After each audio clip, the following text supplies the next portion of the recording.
Okay, Joanne, I think I'm on the audio here now. I hear you. Great. Thank you. Adrian, I appreciate you. Adrian for the win.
All right. Well, good morning, everyone. I'm Gary Sparrow. I'm the membership director here at the Henry County Chamber of Commerce, and just want to welcome everyone to our next installment of our community dialogue.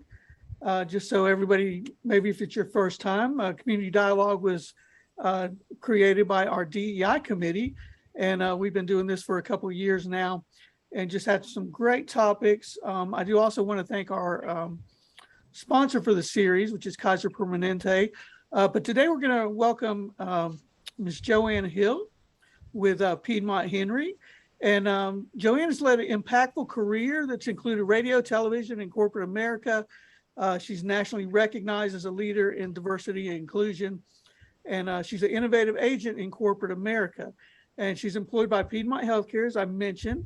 And she's the executive director of their diversity and inclusion, and she's responsible for ensuring that Piedmont's employment strategies and actions are reflective of its diverse marketplace. And she's going to tell us a little bit about how she's done that, her strategies today, and she's got a presentation to show us as well.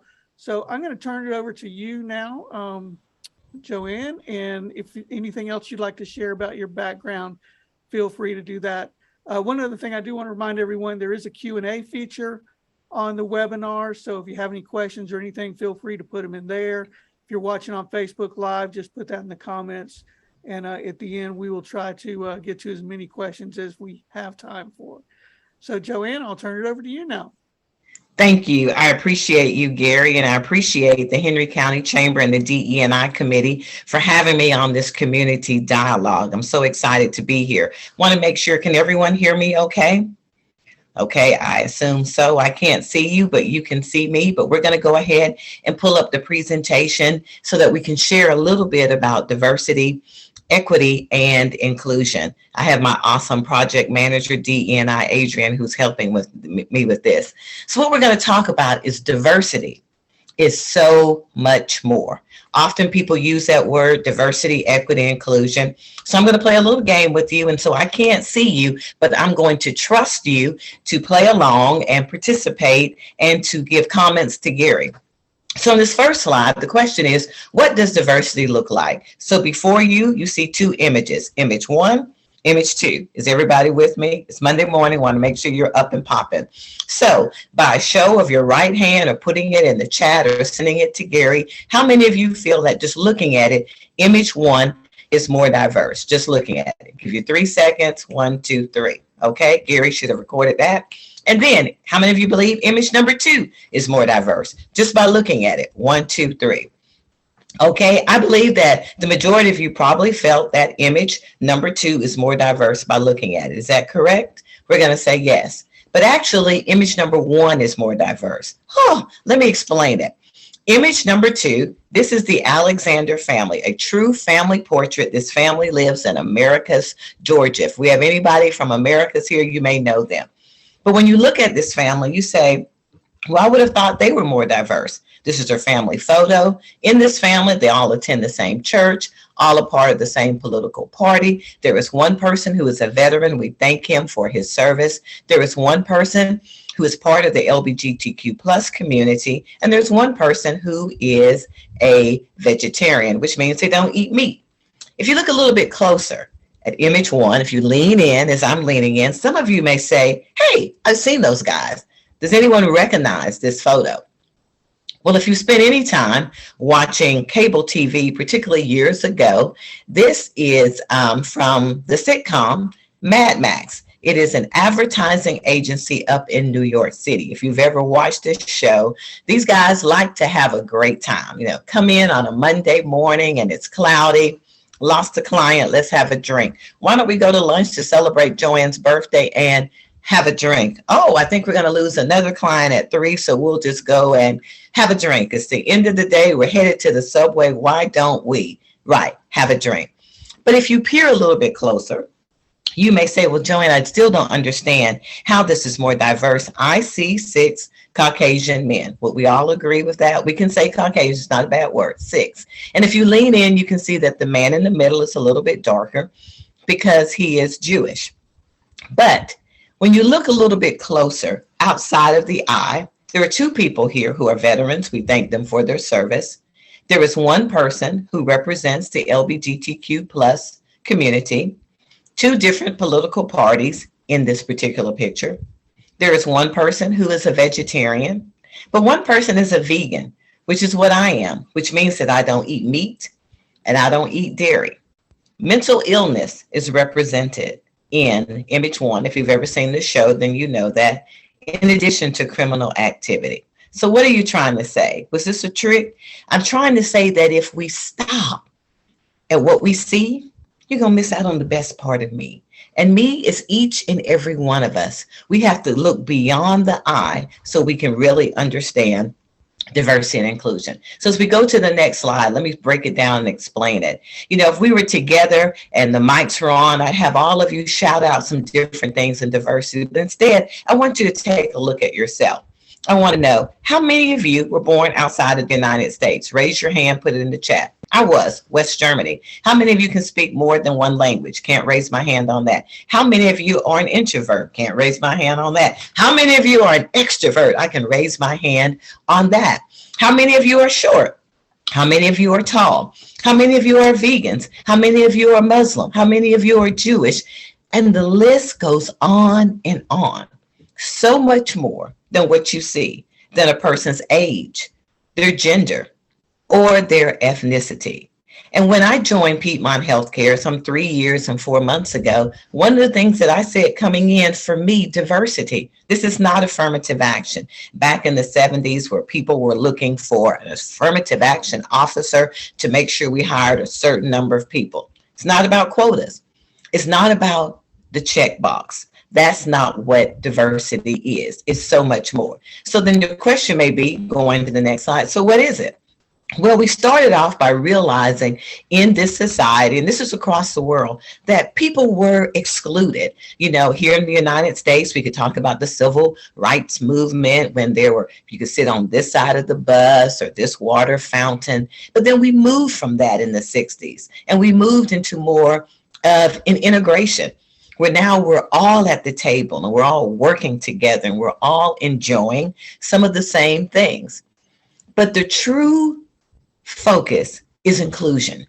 Inclusion, where all of the dots are there together, where we not only have a seat at the table, but that our voices can actually be heard. So what are you talking about? Explain it here on this slide.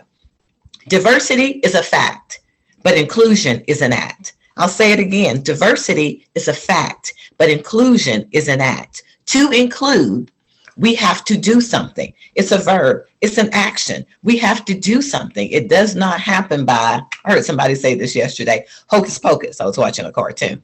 So in this particular case, I have been invited to the Henry County Chamber Community Year-End Celebration in December. I hope y'all have one. Please invite me. So see, you've invited me. You see, I'm sitting there. But did you consider the music that I like to dance to? Did you consider, this is a big one for me as a vegan, the food that I like to eat, not just a salad, but being very intentional of making sure I am included. I tell the story often that last year, it was my 40th high school class reunion. Yes, it was. And I was on the planning committee because I was an officer. And we were planning this and we were talking about the music. And of course, I asked about the food. I had to explain what a vegan was. But I'll never forget as we were talking about how we were going to open the dance. What songs? Of course, they look at me. I'm the only person of color on this committee. I went to a predominantly Caucasian high school. I was class officer, top 10, all that great stuff. And I said, well, I was thinking that perhaps we could open with Miley Cyrus, Party Like the USA, and then we could go into a little Carrie Underwood. Don't forget Bruno. And then, of course, we got to have Luke Bryan. And people were looking at me as some of y'all were looking. Again, if you stop at what you see, you may miss out on the best part of me. Don't make assumptions about the music I like or the clothes I like to wear. Next slide. I hope you're writing down some questions and some thoughts. One of the things I want to break down here is people often talk about equality and equity. And back in the 40s and the 50s, people, and still today, some people march and protest saying they want equality. See, with equality, you see how everybody has the same bicycle. But does it fit everyone on the screen? But when we talk about equity, equity is giving people what they need. You see, everybody is not the same. As a leader, senior leader in HR, a lot of us have heard, treat everybody the same. I don't ever say that. I treat people the way they want to be treated, not the same, not the way I want to treat them. And equity is giving people what they need. Everyone doesn't need everything at the same time. I'm so delighted to have Adrienne Phillips on, my D&I project manager. She's a member of my team. Adrienne may need this. Charmaine and Makiba, who work with me, they may need something different. And as a leader, and for all of us, you're a leader if you're breathing, because a leader is nothing more than a person of influence. We have to know how to give people what they need to be equitable. So remember this slide in your questions. But all of this, diversity, equity, inclusion, it goes into the culture. There's a culture in everywhere. There's a culture in everyone's family, everyone's organization, in schools and businesses. And culture is just looking at people, their ethnicity, their beliefs, their traditions, things that make them who they are. And one thing I have learned in all of these years of working is people want to be who they are. And that's what we're trying to do here, particularly with the Henry County Chamber Commission, is build a culture where people can come to the table just as they are and be accepted for that as well. So diversity is a reality. Inclusion is a choice. We are diverse. That's true, the state of Georgia, but inclusion is a choice. People talk often and they talk about diversity and equity and inclusion, but when you break it all down, what you will get with a diverse, equitable, and inclusive environment, particularly in work and our organizations, you'll get increased productivity. It is a proven fact that when people feel like you care, when they're valued and respected and appreciated, you will see the better employee communication. The team dynamics improve. Stress goes down. And there is increased productivity. And whether your organization is profit or nonprofit, Everybody wants to see changes in the bottom line going in the positive. And that is what happens when we focus on diversity, equity, and inclusion, a more diverse workforce. But I'm going to tell you this, understanding that we're different and being able to lean in, it's not easy. Now, here you have several yoga poses this morning. I did my yoga, do yoga every morning. And if there is someone on this call who can hit any of these poses, Gary Sparrow is going to send you a $100 gift card. He's going to do that. I haven't even talked to him about it, but we need proof and not just a picture. We're going to need a live video of you doing this because most of us can't do this. But what I've learned in the 4 or 5 years that I've been doing yoga is that it hurts, but it helps my posture, but it helps me go to places I've never been. That's the same way it is with having courageous conversations, which we'll discuss today, and leaning in to get to know someone maybe who doesn't look like me, who doesn't sound like me, who didn't attend the University of Georgia like me, but they too want to be valued and respected. Sorry about that, Gary, putting you on the spot, but let us know if you can do that. When we joined Piedmont Healthcare, I believe in mantras and sayings that stick with you, like, diversity is a, fact, inclusion is an act. And so what we're doing is making D&I part of our DNA. DNA gets a lot of attention now in the news and in crime. We all have DNA. And when you make D&I part of that, it just becomes who you are. It's not a special program, special initiative. It is intentionally treating people the way they want to be treated and recognizing that we're not all the same, and that's okay. But we really have more in common than we have that is different. So let's talk about it. So one of the things that we did, first things, is develop a diversity statement for Piedmont. I believe that every organization should have a statement that says who you are, which is usually different than your mission or your vision. Piedmont's diversity statement is embedded in the values and virtues of Piedmont's purpose is our commitment to a diverse, inclusive, and engagement environment for both our patients and our employees. See, it's our commitment that every patient, employee, clinician, supplier, and volunteer is respected and valued for the unique contributions they make towards Piedmont's promise to make a positive difference in every life we touch. Nowhere in this statement does it say that people should be liked. I think liked is great when you go to work, when you go to school, when you're in your organizations. That's beautiful. But what's more important is that people want to be valued and respected for their unique contributions. And we all have unique contributions. We were built that way, making DNA part of our DNA. So Gary mentioned I was going to talk to you a little bit about things that we're working on and have accomplished at Piedmont Healthcare. Well, I can tell you this, diversity, equity, inclusion is huge. And if we wanted to tackle everything, you can't boil the ocean. If you've ever tried to boil the ocean, put the ocean on your stove, heat it up, you can't. And so we wanted to focus on a couple of things based on focus groups and surveys and assessments for our organization. So these are the things that we did. So one of our focus areas, which continues for this fiscal year 23, is to increase minority representation and leadership. Well, Joanne, you just said that if you stop at what you see, you'll miss out on the best part of me. So why are you focusing on this? Because it was a narrative. People were noticing that if you Google and look up the Piedmont leadership team, you don't see a lot of ethnic diversity. In order to move the needle, to fix something, you have to know where you start. I believe in metrics. Anybody on this call ever tried to lose weight, want to lose weight? Well, you have to start and get on the scale to see where you are to make a plan. And so we noticed that. And so we developed a metric, which is a diverse slate. So we have the director and above level, at least one person who's on that interview list will be diverse. They could be ethnically diverse. They could be a female. They could be a member of the LGBTQ plus community. They could have a generational diversity. They could be a veteran. They could be a Muslim.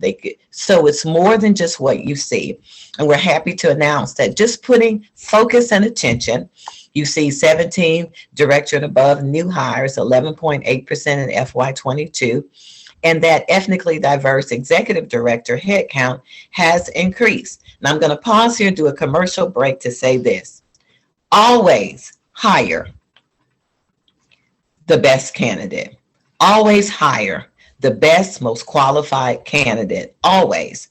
But what I'm saying is, if we never look beyond and bring more people who bring a different level of diversity, but innovation, experience, education, and ability to execute to the table, will never change that conversation.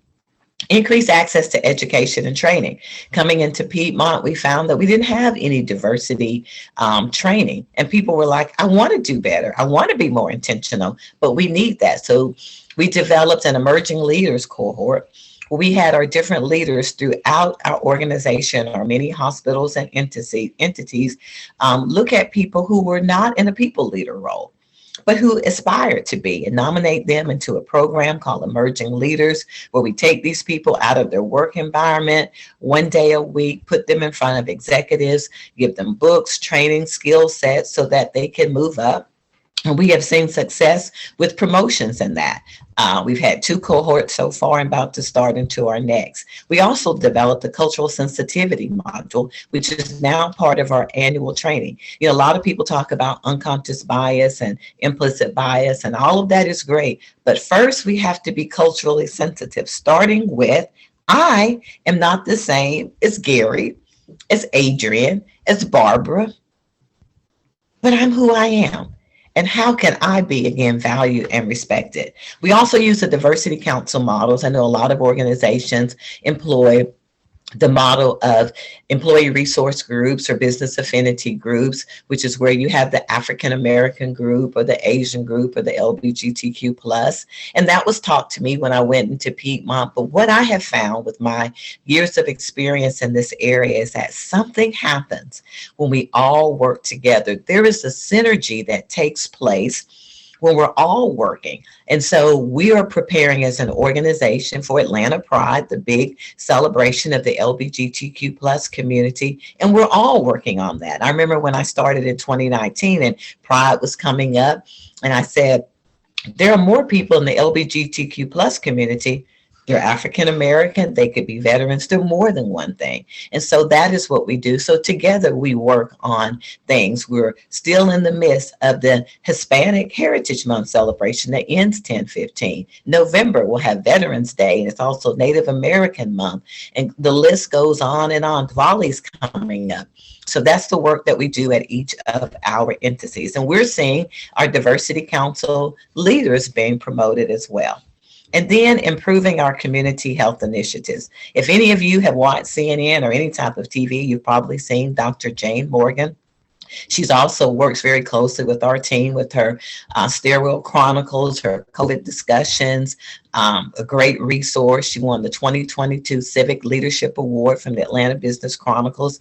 We have Makiba Morgan Hill, who's working on our community impact and community affairs, getting Piedmont out in the community. She and I had an opportunity to attend an event at the Woodruff Arts for the Russell Fest. We went to the Morehouse School of Medicine Gala representing Piedmont, and there's more, and the list goes on and on. We have a big event coming up this Thursday. We're going to do a little salsa as we celebrate people in the Hispanic community. And then me, I'm always doing something in the community, like spending time with you, because I'm very passionate about people, and that is on purpose. So that's what we're working on at Piedmont, with great metrics that go along with it. Diversity is a fact. Inclusion is an act. You notice I said that again because I really want you to get that into your system as we continue on to talk, and I'm looking forward to having a conversation with you. Well, one of the things that we did, another thing that we did is we developed an inclusion calendar.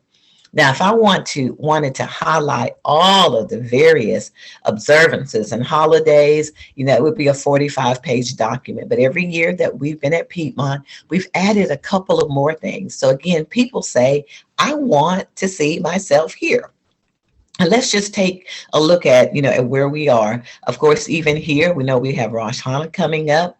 the 25th and the 27th. We have in October Disability Employment Month. I mentioned the Atlanta Pride. Voila, we've learned a lot with the beautiful lights and what's so important in that culture. People know about Thanksgiving. I caution you that when you get into the month of December and we start our celebrations, to be mindful that we don't just talk about Christmas, because there's Hanukkah, there's Kwanzaa.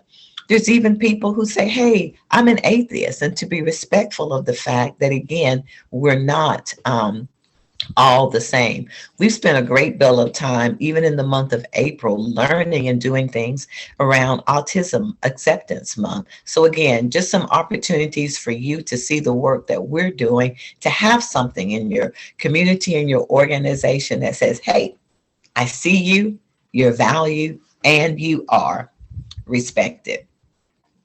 Our work continues on with Piedmont. These are just a glimpse at a few of our inclusion observers. And so inside of our organization, on our intranet or our portal, we have a D&I page, and you see where we put a banner up so that we can celebrate each and everything and to honor the uniqueness in each and every person. Always letting people know that we see you, we want to celebrate you, and we value you as part of our organization. So we know that a picture is worth 1,000 words. So this was Atlanta Pride last year. They did not have the event far, as they've normally had because of COVID, but we decided to do something. And so what we did was we have some Atlanta Pride masks. We allowed employees to order them. My team and I shipped them to them. You see, we had the cool shirt, and we asked our employees, hey, take a selfie and send it to us. And this is something I want to note.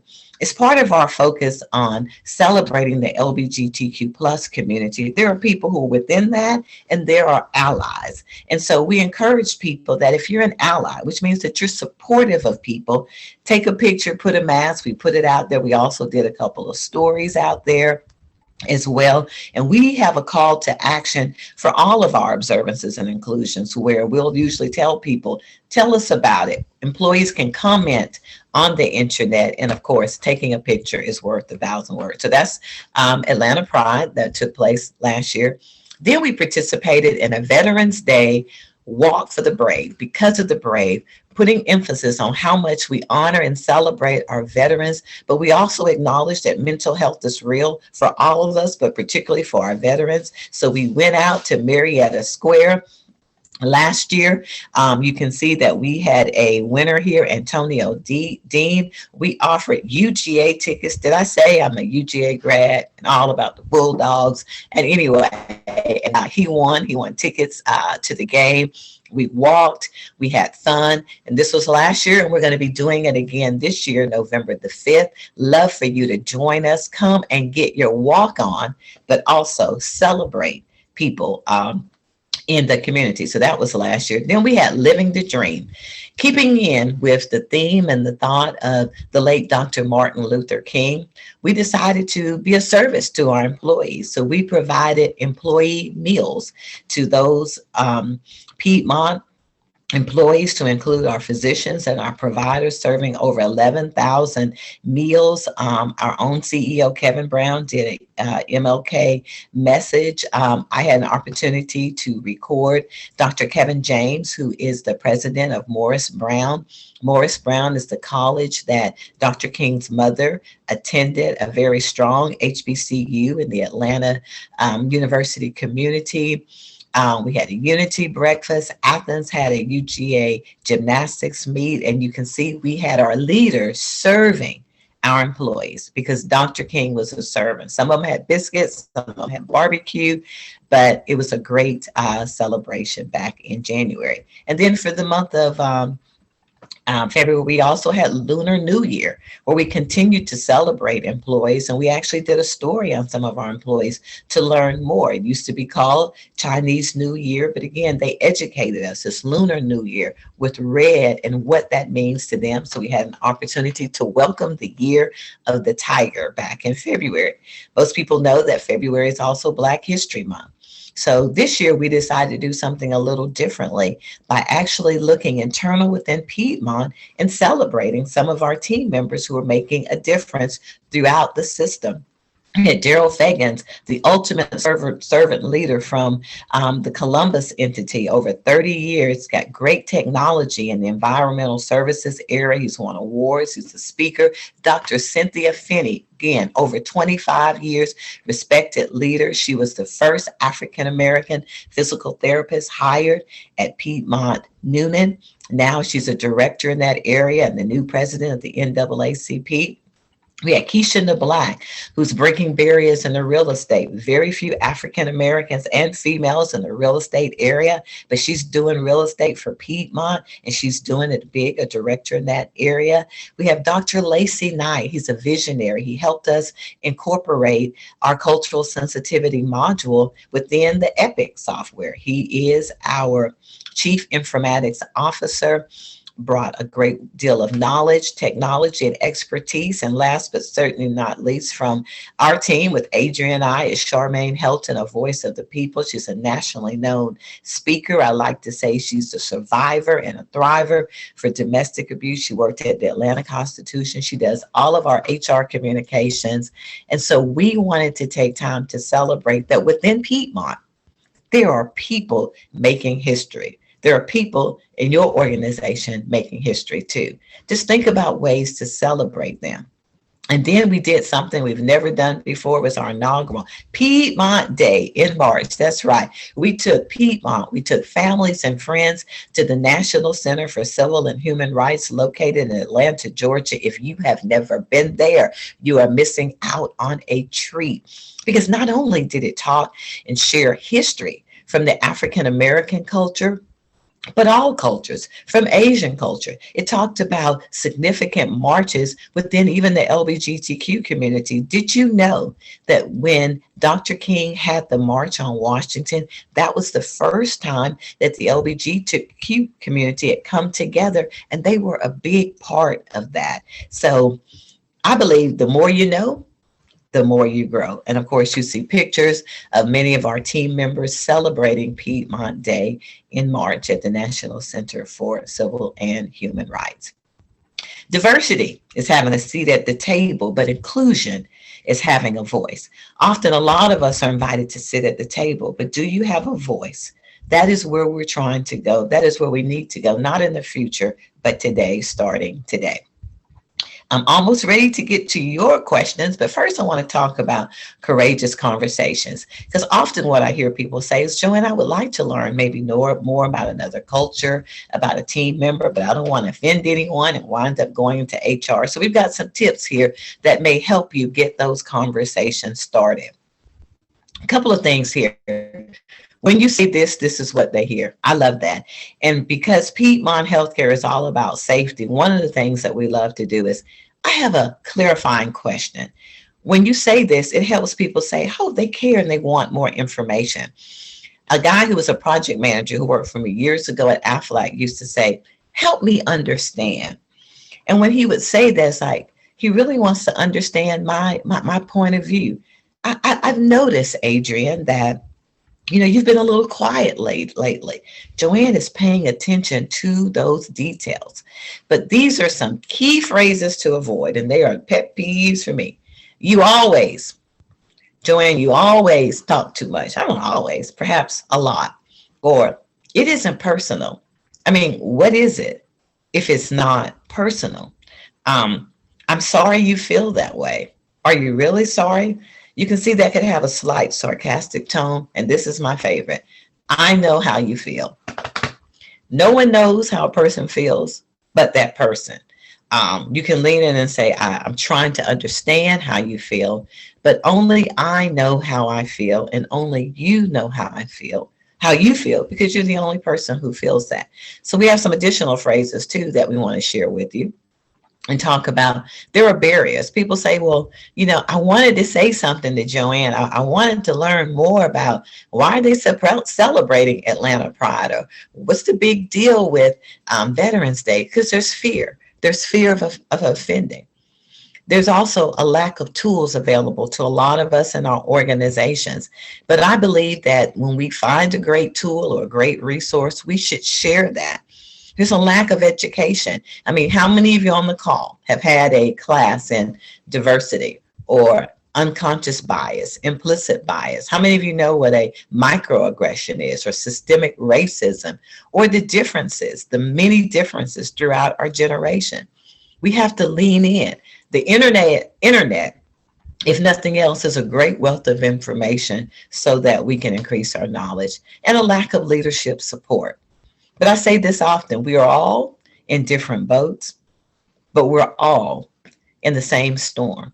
And the storm is trying to navigate this thing called life that we're all in together. So that intentional behavior, it starts with you.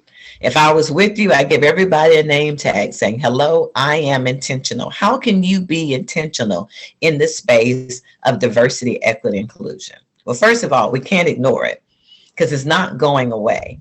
If you're in the state of Georgia, which most of us are, you know that the chamber stats show that by 2040, 2050, the state of Georgia will be an ethnically diverse state in the majority. So what does that mean? It means there's a place for all of us. And this work that I do, you know, I can only see Gary's face. Gary, we need everyone. The Caucasian male is center, the Caucasian female is center, but just like the veterans, LGBTQ, people of all nationalities, races, ages, all of that. You got to educate yourself. And I mentioned the internet, being able to Google, find resources, and evaluate your behavior. Am I being intentional? Am I being inclusive? When I go to the grocery store, I usually try to go and check out with somebody who doesn't look like me. I don't particularly care for self-checkout. I may start up a conversation so I can learn something about them. Demonstrate a culture of trust. You can go to a person and say, hey, can we have a virtual cup of coffee, or a cup of coffee, or take you to lunch? I want to learn more about that. I want to pull you in on my team. I want you to be on this committee. And one thing I'm very particular about when I'm in a meeting, particularly where I can see everybody's face, I'll call on people to make sure that people are engaged. Some people are more vocal than others, but to pull everybody into the conversation and to elevate a culture of compassion. If we haven't learned anything else through the pandemic and everything that is going on in our world, is that people need compassion. We can be kind and compassionate. And guess what? It's free. I'm hurrying to the part that you can get to yours, but these are 10 tips that we have for approaching those courageous conversations. I'll just, focus on a couple of them, which is like number 2, assume positive intent from the other person. When I meet someone, I assume they have positive intent when they approach me. I say everybody starts at the same place with me, which is in a positive area, unless they prove something different. But be respectful, sincere, and honest, and say, I had people say, I just don't understand what a vegan is. Ask me and I'll tell you. I have a posture of openness, wanting to learn, desiring to learn, because I'm going to tell you this. I don't want to be having the same conversations around diversity, equity, inclusion 20 and 25 years from now for my children and children's children. We've got to do better. We can do better, but we've got to be open. We have to avoid expressing those generalizations or stereotypes and really lean in. But I always say this, whether you're at work or school or home or play on the golf course, in your car, if things get to be frustrated or defensive, just politely walk away and try it again another day. Oh, poet didn't know it. Okay, next slide. So the big question that I have for you today, and that I want to share here and on Facebook Live, is where are you in inclusion? What are you doing to be more inclusive in the circle that you have? Okay, next slide. And this is where we invite Gary back, I think, who's going to facilitate questions from the community. Thank you, Joanne. That was an amazing presentation. Great information. We do have our Q&A open. I don't have any questions yet. So if anybody has any questions, please put those into the Q&A feature, and we'll be glad to answer those. I also haven't received any videos of the yoga poses. So far I'm None yet. okay on the They're working $100. on it. They're working on it. I'm excited. That $100 is coming your way, and it won't be singles. He's going to really, get that for you. And while you're waiting on that, Gary, I will say to this, when I was hired by Piedmont in July of 2019, I was the first person ever hired in this role, and very excited about the opportunity to develop a program. And so what's significant about that is that we've been able to make it our own, to modify it. People in my space, chief diversity officers, is almost becoming a buzzword in a lot of communities and organizations. But what's important is not necessarily the role, but it's the commitment, again, to value and respect people. And so I'm excited about that. That's great. Well, let me ask you this too, because I know a lot of our businesses, in fact, really a majority of our businesses are small businesses. So if you have a business that's 10 employees or less, what's the best way for them? And maybe they can't hire somebody, specifically in that role. What's the best way to get started with a diversity, inclusion, and equity program for a small business like that? That's a great question. And I would say there could be a person within that organization who just may have a desire that, hey, I want to step forward and do the work of bringing us together. And look for that person and see if there's someone within your organization who has to have a passion about people. And I will say this, maybe 85% of people who are chief diversity officers or in my role are ethnically diverse people, but it doesn't have to be. I love to actually connect with people who are not. I think it's important, again, I've said that we have the Caucasian male at the table. Most people who know me at Piedmont know I spend a lot of time with people in the C-suite. Most of them are Caucasian men because I want to know what's their perspective on diversity, equity, inclusion. And a lot of organizations, people have felt like, oh, I'm not included. Nope, everybody is included. So if you and your organization don't have a person in the role, try to find out if you have a person who's passionate about moving the needle forward. It only takes a spark to get a fire going. Okay, great. Okay, we have a Q&A here. They said, thanks for the great D&I. Have you had pushback from implementing diversity and inclusion? And if you did, how did you overcome it? Yes, without adversity, there will be no growth. And I had a lot of pushback, I think, initially when I was hired, when the announcement went out, because people know that when you hear someone walking in the door talking about diversity, equity, and inclusion, most of us have read that book, Who Moved My Cheese? People they want their cheese to stay the same. And so the question is, again, is she coming to get my job? Does she want to hire more ethnically diverse people, more women? The great thing about Piedmont was already 80% women.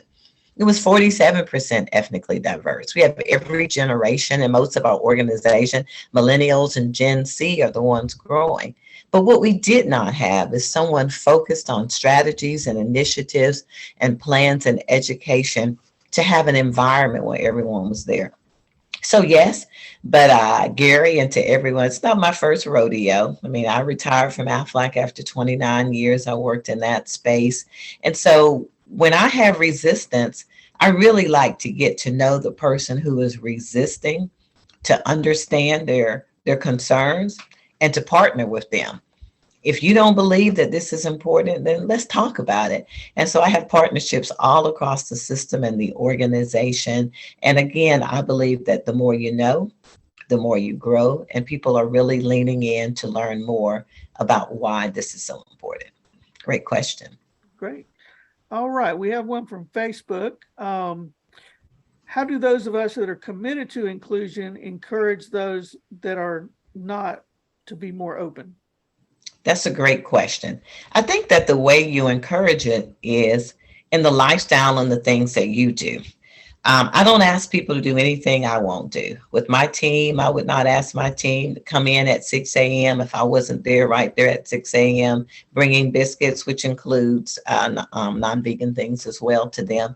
And so I think you demonstrate that I'm demonstrating by the way that I treat you. I'm leaned in. I'm concerned about you. I care about you as a person.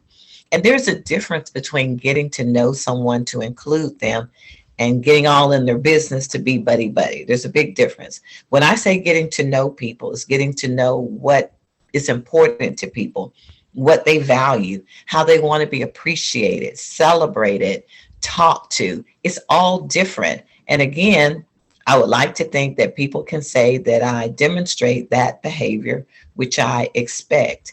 I jokingly said something about UGA. I'm surprised no one has said anything about it. But I said, what would happen if the world was all full of UGA Bulldogs, number one national champs? We got to have some other people in the room and have other ideas. And so I believe it's starting with one person and continuing down the line and helping that person to see that they are valued and they're respected for their unique contributions. Great question. Facebook Live. Woohoo. All right. Well, right now we don't have any other questions at the moment, but I do want to encourage anyone, if you have, maybe you don't want to ask something live here, if you want to email us any questions or anything, we'll be happy to forward those on to Ms. Hill. And well, we just had one pop up, so let me do this. Great. Right quick. But if there anybody has anything in, you think of something later, feel free to send it to us and we'll make sure we get that question to her. We have here from our Q&A, how do you incorporate learnings between generations? Ooh, that's a great question. As a matter of fact, one of our diversity councils, which is our physicians enterprise, which includes practitioners and people in that space, we're having a lunch and learn on Wednesday. And we've identified employees within our organization, the various generations. We have a panel. We'll be asking them questions. So part of it is bringing those people to the table and letting them know you're valued and appreciated, but talking to those people to find out what they want, because we've seen this in our organizations. Some of the Gen Z and millennials, they have a different mindset about work. A lot of our organizations had to be remote. Some of us are hybrid. Some of us are still remote. They have a different work practice, not necessarily right or wrong, but is. But the only way we're going to know what a baby boomer needs, what a Gen Z or millennial, Generation X, is to ask them. And I cannot understate that or overstate that enough. If you want to know what someone wants, needs, or thinking, you have to ask them. Now, some of the things that people in our generations have, maybe we can't do, but we have to at least listen to them, because most of our organizations are being faced with the quiet resignation, the great resignation, quiet quitting. People don't have to work for us. They don't have to work with us. There are many choices. And so I know all of us want to be that employer of choice. And you do that by asking people to find out what it is they need and want. Great question. All right. We have another one here. What is your perspective on companies embracing belonging in DEIB? Great question.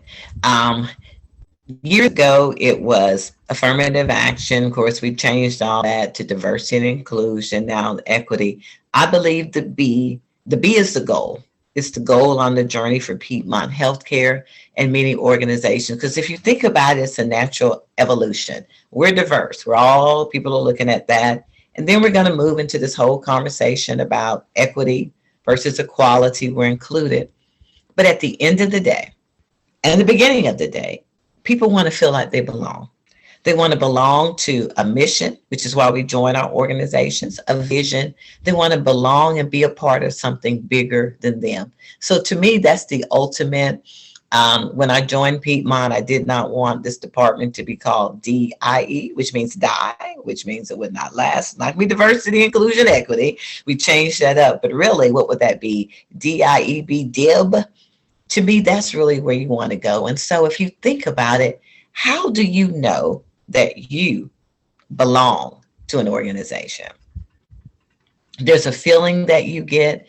You see yourself in the organization. You believe you have a voice and your ideas can be heard. And that is the ultimate goal. Great question. All right.